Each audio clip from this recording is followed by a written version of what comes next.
Halo teman-teman, perkenalkan saya Yusiko David Anggana dari Prodi D3 Akuntansi Politeknik Negeri Madiun, kelas 5A dengan NIM 2232090027.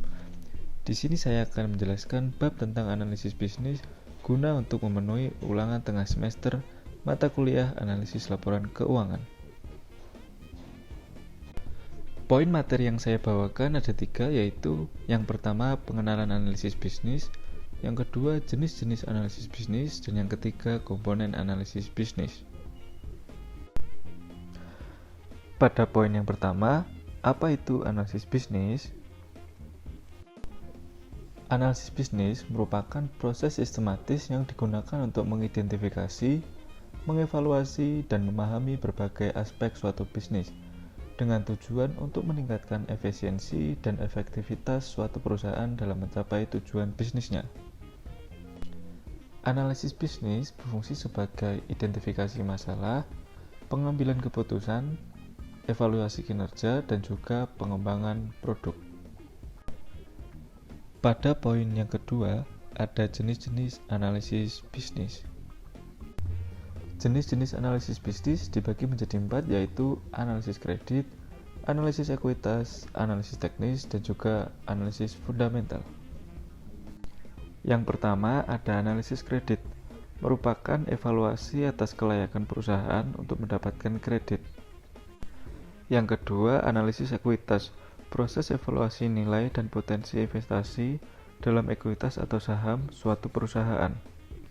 Dan yang ketiga ada analisis teknik, mengevaluasi dan memprediksi pergerakan harga suatu aset, saham, dan mata uang.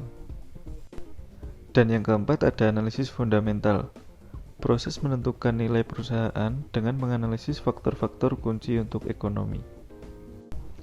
Kemudian, siapa saja yang memerlukan analisis bisnis? Analisis bisnis diperlukan dalam beberapa hal, antara lain manajer, manajemen keuangan, direktur, serikat kerja, dan juga para pelanggan. Pada poin yang ketiga, komponen analisis bisnis.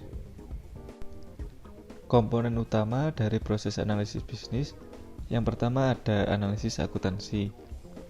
Analisis akuntansi merupakan proses evaluasi sejauh mana akuntansi perusahaan mencerminkan realitas ekonomi.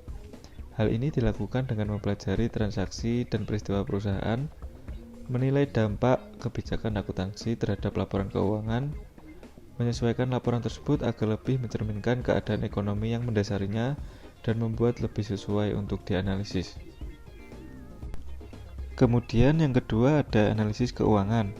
Analisis keuangan merupakan penggunaan laporan keuangan untuk menganalisis posisi dan kinerja keuangan perusahaan, dan juga untuk menilai kinerja keuangan perusahaan di masa depan. Kemudian yang ketiga ada analisis prospektif. Analisis prospektif merupakan peramalan hasil di masa depan. Biasanya yang diramal yaitu laba, arus kas, ataupun keduanya. Kemudian yang terakhir yaitu valuasi. Valuasi merupakan tujuan utama banyak jenis analisis bisnis. Valuasi sendiri memiliki arti yaitu proses mengubah ramalan hasil di masa depan menjadi estimasi nilai suatu perusahaan. Terima kasih telah menonton video ini. Jika ada kurang lebihnya, saya mohon maaf. Semoga video ini bisa bermanfaat bagi kalian yang menonton.